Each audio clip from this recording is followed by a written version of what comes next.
Perched on a hill above Granada, the Alhambra rises like a jewel of time, whispering tales of kings, empires, and artistry beyond imagination. Welcome, fellow travelers, to a journey into the heart of Andalusia, where one of the world's most breathtaking architectural wonders awaits. Today, we're exploring the Alhambra, a palace and fortress complex that isn't just a building, but a living testament to 1,000 years of history. As the sun casts its first golden rays over the Sierra Nevada mountains, it illuminates this majestic structure, revealing its intricate details and commanding presence over the city of Granada. From this vantage point, you can see the entire city spread out below, a tapestry of white-walled houses and winding streets, with the historic Albayzin Quarter across the valley. It's no wonder this site was chosen. The panoramic views are simply spectacular, a strategic masterpiece that doubles as a visual feast. In 1984, the Alhambra, along with the Generalife Gardens and the Albayzin, was declared a UNESCO World Heritage Site. This isn't just an award, it's a recognition of its outstanding universal value. The Alhambra is a unique blend of Islamic art, Christian Renaissance architecture, and lush, fragrant gardens. It's a place where every corner tells a story, every tile holds a secret, and every courtyard invites you to pause and reflect on the civilizations that shaped it. So, grab your virtual passport, because we're about to step through the gates of this Spanish treasure and uncover the legends held within its walls. Stay with us as we delve into the history, the art, and the soul of the magnificent Alhambra. Empires fell, kingdoms changed hands, yet the Alhambra endured as silent witness to history's tide. For centuries, it was the jewel of the Nasrids, the last Muslim dynasty on the Iberian Peninsula. But the winds of change were blowing across Spain. By the late 15th century, the Reconquista, the Christian reconquest of Iberia, was nearing its dramatic conclusion.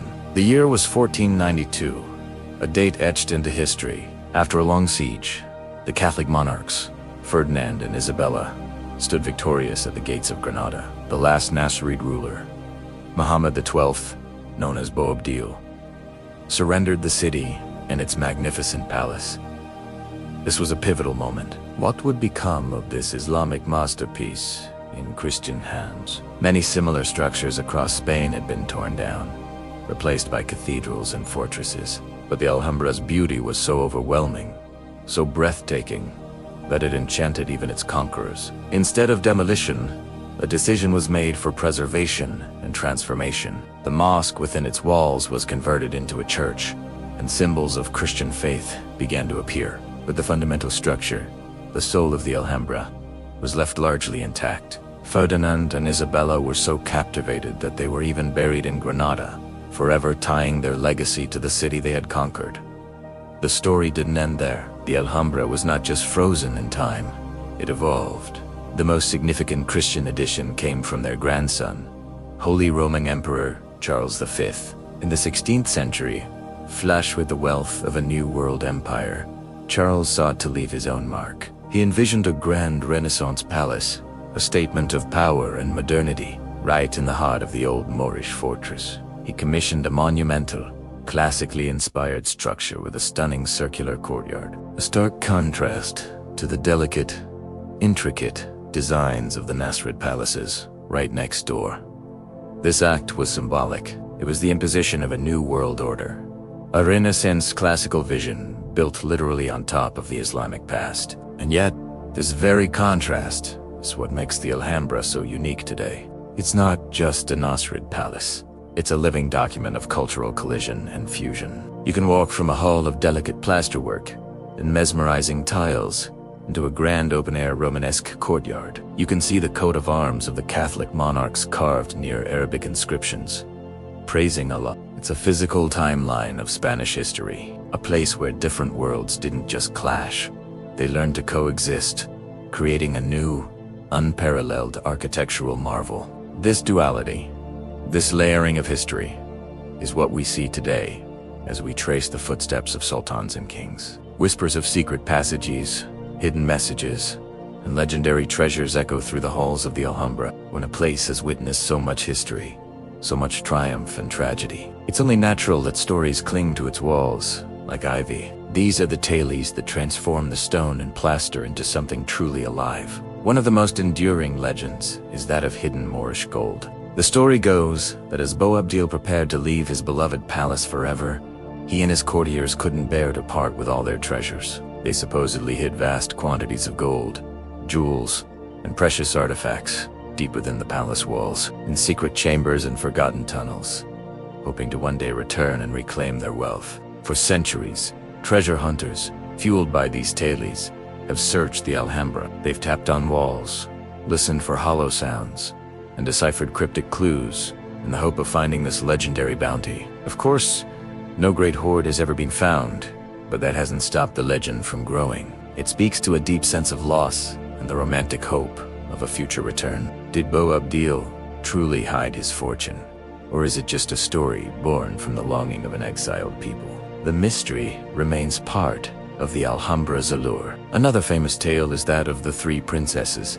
Zidas, or as the legend tells it, these three beautiful Moorish princesses were locked away in a tower by their father, the king, to protect them. They could see the world from their windows, but never touch it. One day, they helped three captive Christian knights escape, and two of the princesses fled with them to find love and freedom.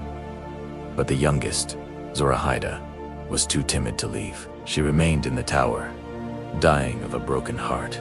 It is said that on certain nights, you can still hear her sorrowful sighs echoing from the Tower of the Princesses. These stories, filled with romance, intrigue, and melancholy, captured the imagination of the Romantic era. And no one did more to broadcast these tales to the world than the American writer Washington Irving. In the 1820s, Irving lived within the Alhambra itself, exploring its deserted halls and crumbling courtyards. He was completely enchanted. He spent his days poring over old manuscripts and listening to the local storytellers, compiling the myths and histories he heard. The result was his book, Tales of the Alhambra, published in 1832. This book was a sensation. It introduced the English-speaking world to the magic and mystery of the palace. Irving's romantic descriptions and retelling of its legends transformed the Alhambra from a forgotten relic into a must-see destination for travelers and artists. He painted a picture of a fairy tale castle, a place of sleeping princesses, hidden treasures, and ghostly souls. Thanks to him, the Alhambra became a symbol of the exotic and the romantic, a place where the past felt tantalizingly close. The whispers he heard in its empty halls are the same ones that continue to draw us in today, inviting us to look closer, to listen harder, and to imagine the secrets that are still waiting to be discovered. Where light dances on stone, and whispers of history echo through every archway, lies a palace that seems born from a dream. And here, perched majestically on a hill, is a fortress that has captivated travelers for centuries. The Alhambra. Its name, in Arabic, Alhambra, means the Red Fortress. And as you approach, you understand why. Built in the mid-13th century during the reign of the Nasrid dynasty, its walls blush with a reddish hue, glowing warmly under the Andalusian sun. This wasn't just a random choice of location. The Sabika Hill offered a strategic vantage point, overlooking the entire city of Granada and the fertile plains beyond. It was a statement of power, a symbol of the last Moorish kingdom in Spain. Imagine seeing it for the first time, the sun catching the shimmering red stone, the intricate Moorish arches hinting at the wonders within. It's more than just a fortress. It's a promise of the beauty that awaits inside its storied walls. This is not just a journey into a building, but a journey back in time, to an era of sultans, poets, and masterful artisans. As we step inside, we leave the bustling modern world behind. The first thing that strikes you is the sheer complexity and genius of its design. The Alhambra isn't one single building, but a sprawling complex of palaces, courtyards, and gardens. Each section was built with a specific purpose, creating a city within a city. The Nasrid rulers didn't just want a stronghold. They wanted a paradise on earth, a reflection of heaven as described in the Quran. Let's begin in the heart of the palace, the court of the myrtles. The air here is still and serene. A long, rectangular pool of water perfectly mirrors the sky and the surrounding arcades. The myrtle hedges that give the court its name line the pool, their deep green contrasting beautifully with the white marble and the warm tones of the palace walls. This was the center of political life. Imagine ambassadors and dignitaries waiting here, mesmerized by the reflection, a deliberate design choice meant to inspire awe and convey the power and sophistication of the Nasrid Sultan. From this public space, we move into a more private and truly breathtaking area, the Court of the Lions. This is perhaps the most famous part of the Alhambra, and for good reason. At its center stands a magnificent fountain, supported by 12 marble lions, each one uniquely carved. Water flows from their mouths, feeding a network of channels that run through the courtyard, a symbol of life and paradise. The sound of trickling water is everywhere, a constant, soothing presence that was both practical for cooling the palace and deeply symbolic. The columns surrounding the court are slender and delicate, like a forest of palm trees, holding up a ceiling of impossibly intricate stucco work, known as it looks like honeycomb, or stalactites dripping from the heavens. The level of detail is simply staggering. Every surface is covered in decoration. You'll see geometric patterns, swirling plant-like motifs, called arabesques, and beautiful Arabic calligraphy. These aren't just random decorations. The calligraphy often features poems praising the beauty of the palace or verses from the Quran. One recurring phrase you'll find is Wa la Galiba, Ila Allah, which means there is no victor but God. It's a humble reminder, etched into the very walls of this opulent palace, that all power and glory ultimately belong to a higher being. It's a fascinating blend of earthly luxury and spiritual devotion. Now, let's explore the residential quarters, like the Hall of the Two Sisters. The name comes from two large, identical marble slabs set into the floor. But the real star here is the dome. Look up. It's one of the most spectacular examples of muqarnas in the entire complex. Over 5,000 individual cells create a star-shaped pattern that is designed to capture and reflect light in incredible ways. As the sun moves across the sky, the light filtering through the windows changes, making the dome seem alive, shimmering and shifting.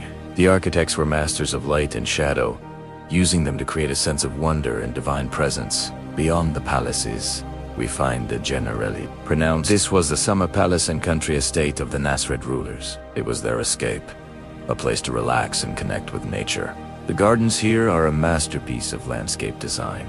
Water is the central element, with long pools, fountains, and water jets, creating a symphony of sights and sounds. The pathway of the water stairway is a perfect example. Water flows down channels carved into the stone railings, cooling the air and delighting the senses as you walk up the steps. The fragrance of roses, jasmine, and orange blossoms fills the air. It's easy to see why they consider this a paradise. It's a place of peace, designed to refresh the soul. In 1492, the Catholic monarchs, Ferdinand and Isabella, conquered Granada, ending centuries of Moorish rule in Spain. They were so enchanted by the Alhambra's beauty that they chose not to destroy it. Instead, they made it their own, adding new structures like the Palace of Charles V. This Renaissance-style building is a stark contrast to the delicate Moorish architecture around it. It's a massive, circular structure within a square building, a symbol of a new era, a new power. While it feels out of place to some, it's also a crucial part of the Alhambra's story, showing how different cultures and artistic styles have layered upon each other over time. This transition is what makes the Alhambra so unique. It's not just a snapshot of one period. It's a living document of history. You can walk from a 14th century Moorish hall into a 16th century Christian palace. You can see where Islamic calligraphy meets Christian coats of arms. This palace has witnessed the fall of one empire and the rise of another. It has survived centuries of neglect, earthquakes, and even an attempt by Napoleon's troops to blow it up. As the sun begins to set, the Alhambra transforms once again. The Red Fortress lives up to its name, as the walls catch the final golden rays of the day, glowing with an intense, fiery light. From the Albaysan, the old Moorish quarter, on the opposite hill, the view is simply unforgettable. The palace is silhouetted against the snow-capped peaks of the Sierra Nevada mountains. It's a moment of pure magic, a scene that has inspired artists and dreamers for centuries. The Alhambra is more than just a tourist destination. It is a testament to the extraordinary skill of its creators. It's a place where mathematics and art, nature and architecture, spirituality and power all come together in perfect harmony. It teaches us about the sophisticated culture that flourished here, a culture that valued beauty, knowledge, and poetry. Every detail, from the complex tile work to the flowing water channels, was carefully planned to create an environment that was both aesthetically pleasing and spiritually uplifting. Walking through these halls, you can almost hear the echoes of the past, the strum of a lute, the murmur of courtly intrigue, the recitation of poetry. You can feel the coolness of the marble floors under your feet and smell the scent of jasmine drifting in from the gardens. It's a fully immersive experience that stays with you long after you've left. The Alhambra reminds us that beauty can be a powerful bridge between cultures. It was built by Muslim rulers, preserved by Christian monarchs, and is now cherished by people from all over the world. It stands as a symbol of what can be achieved when human creativity reaches its peak, and serves as a powerful reminder of the rich, multicultural history of Spain. So, if you ever find yourself in southern Spain, make your way to Granada. Come and see the Red Fortress on the hill. Let yourself get lost in its labyrinthine courtyards. Marvel at the intricate details of its walls, and find a moment of peace in its tranquil gardens. The Alhambra is not just a place to see. It's a place to feel. It's a story written in stone, water, and light, waiting for you to come and read it. Water flows, flowers bloom, and the air is scented with centuries of serenity. The 12 stone lions, each unique, support a central basin, symbolizing strength and courage, but they also represent a marvel of hydraulic engineering, a system that once brought this fountain to life as a sophisticated water clock. Imagine this space, not as a silent museum, but filled with the whispers of courtiers, the scent of jasmine, and the gentle murmur of water, a sound that echoes through every corner of the palace. The intricate stucco work, the delicate columns, and the vibrant tile mosaics all tell a story of a dynasty at the pinnacle of its power and artistic expression. This was a private realm, a world away from the formalities of state, a place for reflection and leisure for the sultan and his family. From the intimacy of the royal quarters, we ascend to the Generalife, the sultan's summer palace and country estate. The name itself is believed to mean Garden of the Architect. This is a place where architecture and nature merge into one breathtaking vision. It's a paradise on a hill, designed for relaxation and agricultural cultivation. The lower gardens, with their famous patio of the canal, showcase a long, narrow pool framed by flower beds. Jets of water creating graceful arcs overhead. This wasn't just for beauty. This sophisticated irrigation system, known as the acequia reel, watered the entire Alhambra complex. It channeled water from the Darro River, miles away, feeding the fountains, pools, and gardens that made this arid landscape bloom. It was a demonstration of power, a testament to the Nasrid ruler's ability to command even the elements. Moving through the Generalife, every step reveals a new vista, a carefully framed view of the Alhambra below, or the city of Granada. The upper gardens and the water stairway are a testament to the Islamic love for creating sensory experiences. Here, water doesn't just flow, it sings. It runs down channels built into the staircase's handrails, cooling the air and providing a soothing soundtrack to a walk in the garden. This wasn't just a garden, it was a representation of paradise on earth, a concept central to Islamic culture. The four-part layout, the abundance of water, the fragrant plants, and the shady arcades were all designed to evoke the descriptions of Jannah, or heaven, in the Quran. It was a spiritual retreat, a place to reconnect with nature and the divine, a promise of eternal peace made tangible. Empires-felled kingdoms changed hands, yet the Alhambra endured a silent witness to history's tide. The most jarring of these additions is the Palace of Charles V, built by the Holy Roman Emperor. It's a massive, square-plan Renaissance building with a circular central courtyard, dropped right into the heart of the delicate Nasrid complex. Its classical columns and imposing scales stand in stark contrast to the slender, intricate Moorish architecture surrounding it. For centuries, it was seen as an act of architectural vandalism, a conqueror stamping his authority on a cherished treasure. Yet, ironically, the decision by the Spanish monarchs To use the Alhambra as a royal residence is a key reason it was undestroyed. Unlike many other Moorish structures in Spain, it was preserved, adapted, and ultimately protected because of its association with the Spanish crown. Over the centuries, the Alhambra fell into neglect. It became home to squatters, thieves, and was even used as a barracks by Napoleonic troops, who tried to blow it up as they retreated. The fortress was saved only by the heroic act of a single disabled soldier who cut the fuses. Its rediscovery and romanticization in the 19th century, largely thanks to writers like Washington Irving and his Tales of the Alhambra, sparked a worldwide fascination. This renewed interest led to major restoration efforts. Artisans and scholars worked tirelessly to piece together the history, repair the damage, and restore the palace to its former glory. Today, the Alhambra is a UNESCO World Heritage Site, a palimpsest of history where Islamic and Christian cultures coexist, a testament to both conflict and creation. It reminds us that beauty can endure, that history is complex, and that the stories etched in stone and tile continue to speak to us across the ages.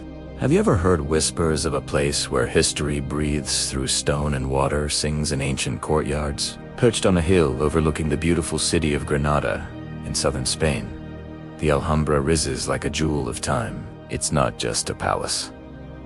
It's a living storybook, whispering tales of powerful kings, vast empires, and a level of artistry that truly defies imagination. From this vantage point, you can see all of Granada spread out below. Weekday snow-capped Sierra Nevada mountains framing the view. It's a sight that has captivated travelers for centuries. This incredible complex of palaces, gardens, and fortresses is so unique, so perfectly preserved, that it's been recognized as a UNESCO World Heritage Site. It stands as one of the world's greatest monuments to Moorish culture. So, how did this masterpiece come to be? From humble stones and ambitious dreams, a fortress palace was born. The story begins in the 13th century with the Nasrid dynasty, the last Muslim rulers in the Iberian Peninsula. They envisioned a place that was more than just a home.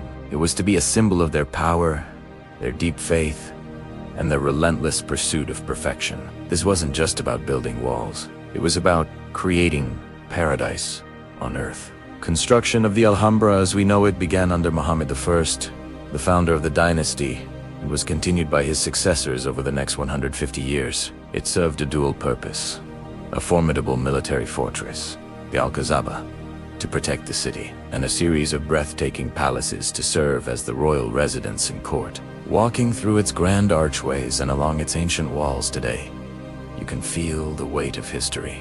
It was here that sultans ruled. Astronomers studied the stars, and artisans created some of the most intricate designs the world has ever seen. The Nasrids weren't just building for their own time, they were building for eternity. Every detail, from the defensive towers that punctuate the skyline to the delicate plasterwork that covers the interior walls, was meticulously planned. They used mathematical genius to create geometric patterns that seemed to go on forever, and engineering skill to bring water flowing through the entire complex, creating soothing sounds and lush gardens. This wasn't just a fortress, it was a statement, a declaration of cultural and artistic supremacy that would echo through the centuries. Let's dive deeper into the heart of the Nasrid palaces. This is where the true magic of the Alhambra unfolds. It's a series of interconnected courtyards and rooms, each more stunning than the last. Our first stop is the Mexur, the oldest part, which served as the public reception hall and administration area. Imagine ambassadors and subjects waiting here, awestruck by the decorative tiles and carved ceilings, getting their first glimpse of the Sultan's wealth and power. From there, we move into the Cerello, the official residence of the Sultan. The centerpiece is the famous Court of the Myrtles. Its long, shimmering pool reflects the sky and the surrounding architecture so perfectly, creating a sense of perfect symmetry and tranquility. The water isn't just for beauty. It was a symbol of life and purity, and a clever way to cool the air during the hot Andalusian summers. This was a space designed to impress, where the Sultan would hold audiences, surrounded by sheer. But the most private and arguably most spectacular area is the Haram, which contains the legendary Court of the Lions. This is a place of pure fantasy, A central fountain rests on the backs of 12 stone lions, each unique, representing strength and courage. Water flows from the fountain through 4 channels, symbolizing the 4 rivers of paradise. The courtyard is surrounded by a forest of slender marble columns and exquisitely detailed arches that look like delicate lacework. This was the private domain of the royal family, a secluded haven hidden from the outside world. Every surface here is covered in incredible detail. Look closely at the walls. You'll see intricate stucco work, known as yeseria, carved with mesmerizing geometric patterns and beautiful Arabic calligraphy. The phrases aren't random. They are often poems praising God or the Sultan, with the motto of the Nasrid dynasty, "There is no victor but God," repeated thousands of times. The wooden ceilings are masterpieces of joinery, representing the 7 heavens of the Islamic cosmos. The level of craftsmanship is simply mind-blowing. It's a testament to artists who turn plaster, wood, and tile into a symphony of beauty. Beyond the palace walls lies another world entirely. This was the summer palace and country estate of the Nasrid rulers, a place to escape the formalities of the court and relax in nature. It's just a short walk from the main Alhambra complex, but it feels like a different world, quieter and more rustic. The gardens here are the real star of the show. The Nasrids were masters of hydraulic engineering, and they diverted water from the Darro River to create an oasis of life on this sun-drenched hill. The sound of water is everywhere, from bubbling fountains to the long, narrow channels that run through the courtyards. The Patio de la Sequia, or Court of the Water Channel, is a perfect example. It's a long courtyard framed by jets of water that arc over a central path, creating a cool, refreshing canopy. This wasn't just a garden for looking at, it was a productive space. The terraced plots were filled with fruit trees, vegetables, and fragrant flowers like roses and jasmine. It was a feast for all the senses. The design of the Generalife perfectly blends the man-made. Walkways are shaded by pergolas covered in vines, and strategic viewpoints, or miradors, offer breathtaking views back towards the Alhambra and the city below. It's a place designed for strolling, for contemplation, and for simply enjoying the beauty of the world. It's easy to see why the sultans considered this their personal paradise. Over the next few centuries, the Alhambra fell into a state of neglect. It was used as a military barracks, a prison, and parts of it were even occupied by squatters. Its incredible beauty was forgotten, hidden under layers of plaster and decay. It wasn't until the 19th century, with the rise of the Romantic movement, that the world rediscovered its magic. Experts have worked tirelessly to uncover the original decorations, repair the delicate structures, and preserve this treasure for future generations. This continuous care is what allows us to experience the Alhambra in all its glory today. It's a story of conquest, survival, and rebirth. So, why does the Alhambra continue to captivate us after more than 700 years? What is its enduring legacy? It's more than just a beautiful building. It's a bridge between cultures.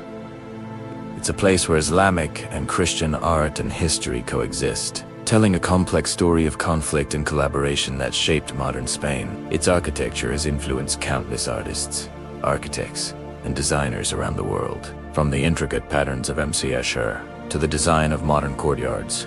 But I think its deepest legacy is the feeling it evokes. It's a testament to the human desire to create beauty, to build a perfect world, even in turbulent times. The Alhambra teaches us about the power of art to transcend time, religion, and politics. The blend of mathematics and poetry, of strength and delicacy, of light and water, creates a harmony that speaks to something deep within all of us. It reminds us that even the most powerful empires eventually fall, but beauty and genius can endure.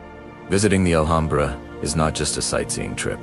It's a pilgrimage. It's a journey into a world of dreams, a lesson in history, and an experience that stays with you long after you've left its magical walls. It truly is a jewel of time, polished by history, and shining brightly for all the world to see. In the final shimmering glow of Al-Andalus, a dream took shape. Not a dream of conquest and empire, but one of survival, beauty, and enduring legacy. To understand their rise, we must first look back at what was crumbling. For centuries, Islamic rule in the Iberian Peninsula, known as Al-Andalus, had been a beacon of culture, science, and art.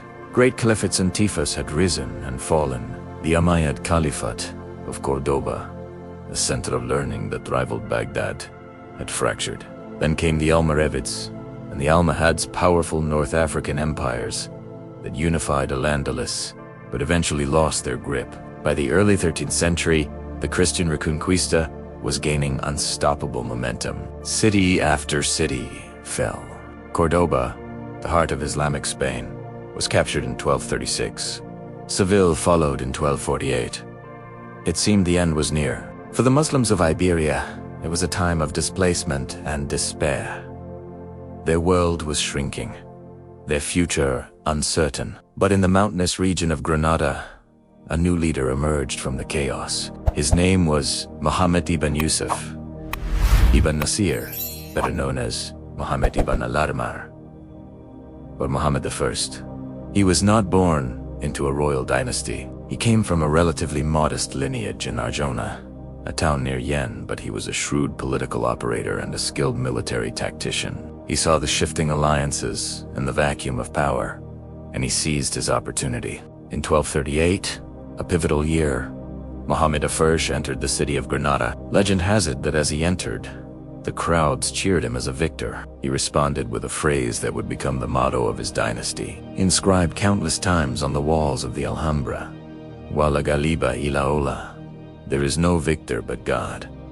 This was not just a pious declaration. It was a masterful political statement. It positioned him not as a worldly conqueror, but as a servant of a higher power, a humble protector of his people and their faith in a time of crisis. He understood that to survive, his new kingdom, the Emirate of Granada, could not challenge the overwhelming military might of Castile head-on. Instead, he pursued a delicate and often precarious path of diplomacy. In a move that was controversial then and now, he became a vassal of King Ferdinand III of Castile. This meant paying a hefty annual tribute and even providing military aid to the Castilians against other Muslim-held cities, like the Siege of Seville. It was a bitter pill to swallow, a pragmatic choice for survival.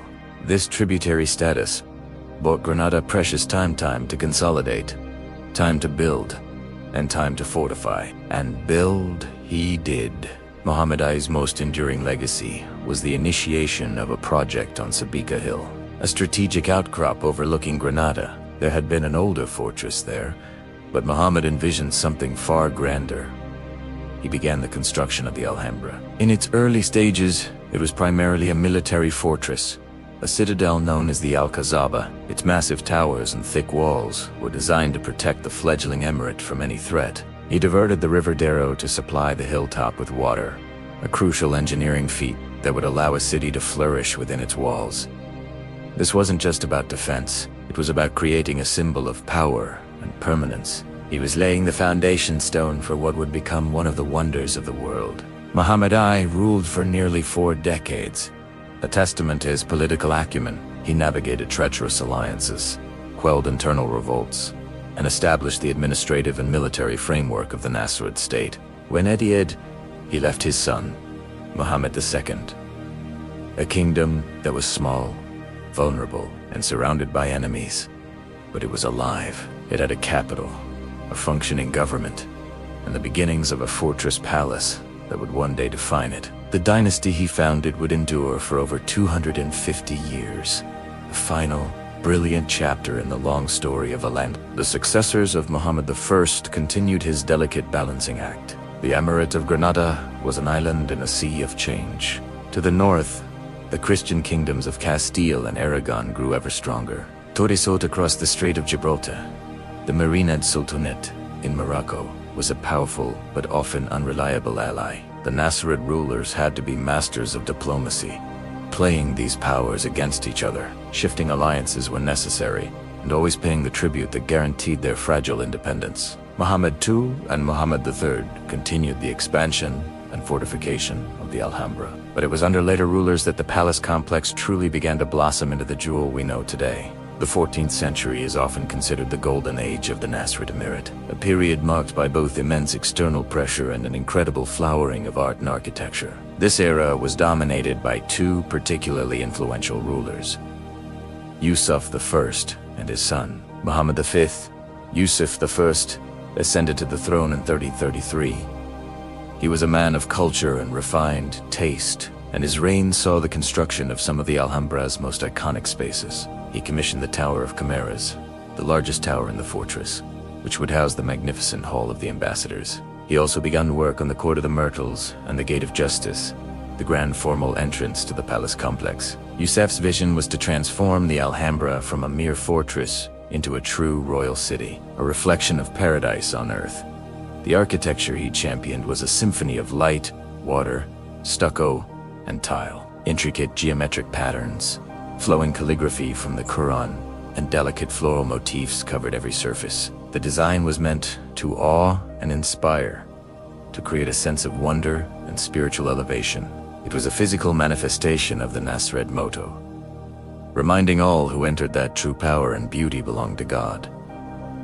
But Yusuf's reign was not just about art.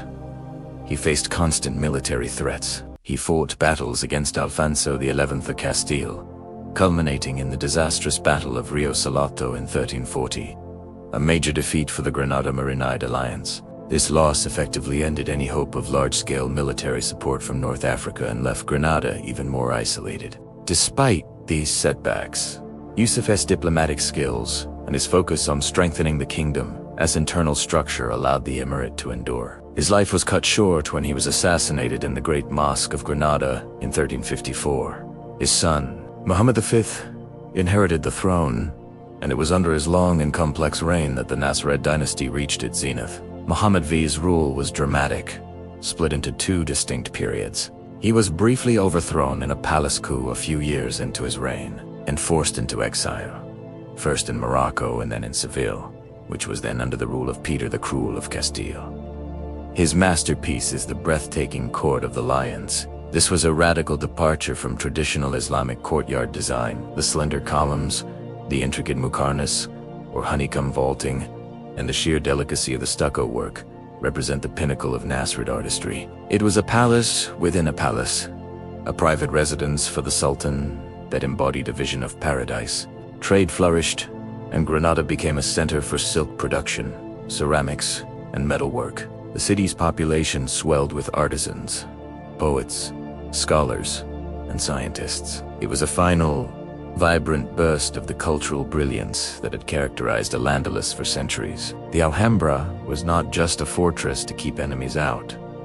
It was a city unto itself. It contained barracks for soldiers, workshops for artisans, administrative offices, mosques, baths, gardens, and multiple palaces for the royal family and their court. It was the nerve center of the entire kingdom. The design was ingenious. Public areas like the Mexur, where the Sultan held audiences and councils of justice, led to the semi-public staterooms, like the Court of the Myrtles and the Hall of the Ambassadors, where foreign dignitaries were received. Finally, there were the completely private quarters, like the Court of the Lions, accessible only to the Sultan and his inner circle. This layout was a physical map of power and protocol. Every detail was carefully planned. Water was channeled through fountains and pools, not just for beauty, but to cool the air in the hot Andalusian summers. Light was filtered through intricate latticework, creating shifting patterns on the floors and walls. The sound of running water was a constant, soothing presence, masking conversations and adding to the atmosphere of a serene oasis. The Alhambra was more than a building. It was a carefully crafted experience, designed to showcase the power, piety, and sophistication of the Nasrid rulers. The story of the Nasrid rise is a story of resilience against overwhelming odds.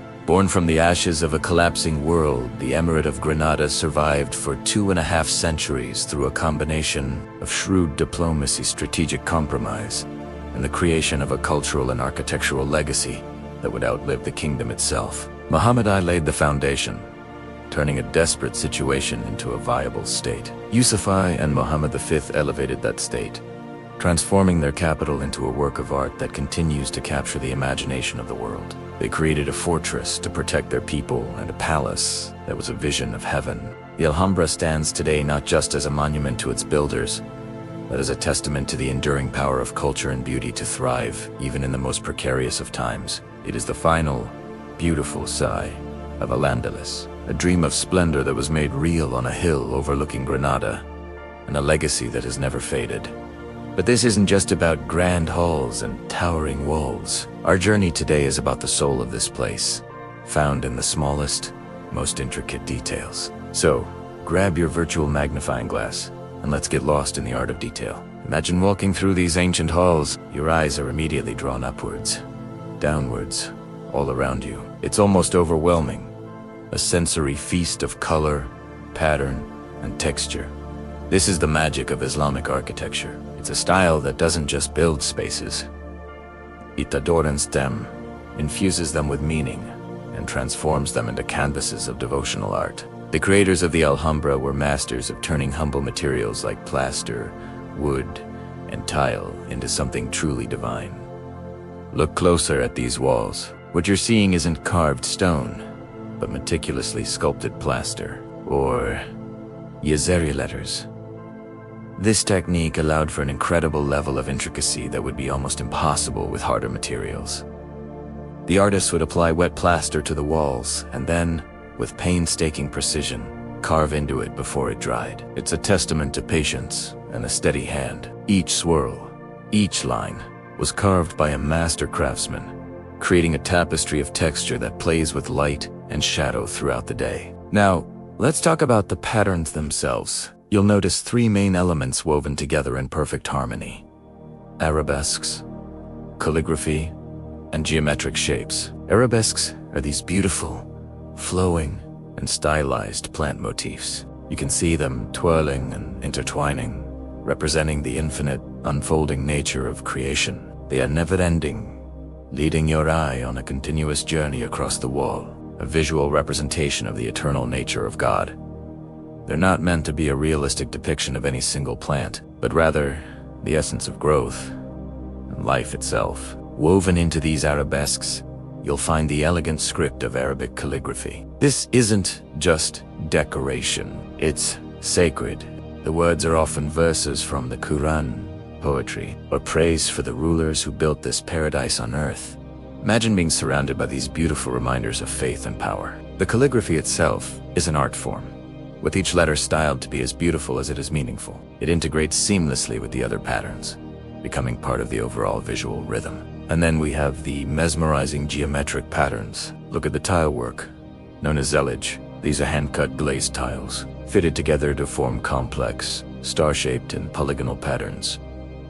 This is where art meets mathematics. The craftsmen used simple tools, a ruler and a compass, to create designs of mind-boggling complexity. These patterns, often radiating from a central point, symbolize the unity and order that underlies the universe. They represent the idea that from one single point, from the divine unity of God, all of creation unfolds in a logical, beautiful, and ordered way. The repetition and symmetry are not just aesthetically pleasing. They're deeply spiritual, meant to draw the mind into a state of contemplation. As you wander from room to room, you'll see how these three elements, stucco, arabesques, poetic, calligraphy, and mathematical tile work, dance with each other. They flow from the floor, up the walls, and across the magnificent ceilings. Look at the muqarnas, these incredible honeycomb or stalactic vaulting structures. They are a true marvel of engineering and art, composed of hundreds, sometimes thousands, of individual plaster or wood pieces. They create an illusion of a celestial cave, dripping with beauty. It's designed to capture and reflect light, making the ceiling seem to shimmer and dissolve, lifting your gaze and your spirit towards the heavens. Every wall, every arch, every single tile tells a story, a symphony carved in stone. Now, let's step out from the intricate interiors and into the open air, where a different kind of art form awaits. An art form that is alive, that breathes, and that engages all the senses. Welcome to the gardens of the Alhambra, a vision of paradise on earth.